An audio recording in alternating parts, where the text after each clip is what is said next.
Digital marketing কি? Digital marketing কেন আমাদের?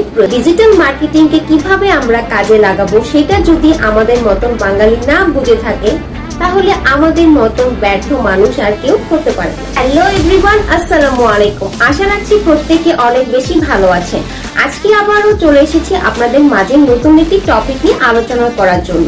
আজকে আমার আলোচনায় তিনটি বিষয় থাকবে: ডিজিটাল মার্কেটিং কি, ডিজিটাল মার্কেটিং কেন আমাদের প্রয়োজন এবং ডিজিটাল মার্কেটিং এর ধাপ সমূহ এবং গুরুত্বপূর্ণ বিষয়। তাহলে চলুন প্রথমে জেনে আসি ডিজিটাল মার্কেটিং কি। ডিজিটাল মার্কেটিং ইন্টারনেট, মোবাইল, সামাজিক যোগাযোগ মাধ্যম, সার্চ ইঞ্জিন, ইমেল এবং অন্যান্য ডিজিটাল প্ল্যাটফর্ম ব্যবহার করে পণ্য বা সেবা প্রচার ও বিপণন করার পদ্ধতি।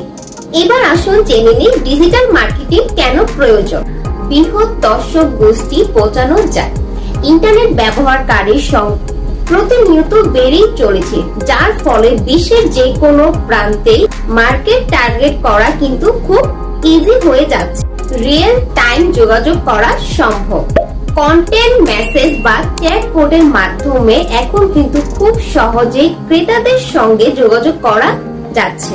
আমার সর্বশেষ টপিক হচ্ছে ডিজিটাল মার্কেটিং এর গুরুত্বপূর্ণ বিষয় ও ধাপ সমূহ। 1990 এর দিকে প্রথম সার্চ ইঞ্জিন চালু করা হয়।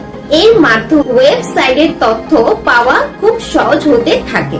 1993 দিকে ক্লিকযোগ্য ব্যানার বিজ্ঞাপন চালু করা হয়েছিল এবং এরই ধারাবাহিকতায় 1994 থেকে 1995 এ প্রথমবারের মতন ইমেল মার্কেটিং এবং ইয়াহু এর সার্চ ইঞ্জিনের ব্যবহার শুরু হয়েছিল। গুগল চালু করা হয়েছিল 1998 এর দিকে, যা পরবর্তী সময়ে ডিজিটাল মার্কেটিং রূপে বড় ধরনের বিপ্লব এনে দেয়। 2004 থেকে 2010 এ ফেসবুক, ইউটিউব, টুইটারের মতন অসংখ্য সোশ্যাল মিডিয়ার প্ল্যাটফর্মের উত্থান ঘটে, যার ডিজিটাল মার্কেটিং এর অনেকটা বাড়িয়ে দিয়েছিল। ফ্রেন্ডস, আজকের মতন আমার আলোচনা এতটুকুই ছিল। এখন পর্যন্ত আমরা যারা এই ডিজিটাল যুগে এইসব ডিজিটাল মার্কেটিং কে কাজে লাগাচ্ছি না, তাদের মতন ব্যর্থ মানুষ কিন্তু কেউ হতে পারে। আজকের পর থেকে আমরা সকলে চেষ্টা করব এই ডিজিটাল যুগকে নিজের ক্যারিয়ার কাজে লাগানো এবং নিজেকে ডিজিটাল ভাবে তৈরি করা। তো সবাই ভালো থাকবে, সুস্থ থাকবে। দেখা হবে নেক্সট কোনো ভিডিওতে। আসসালামু আলাইকুম।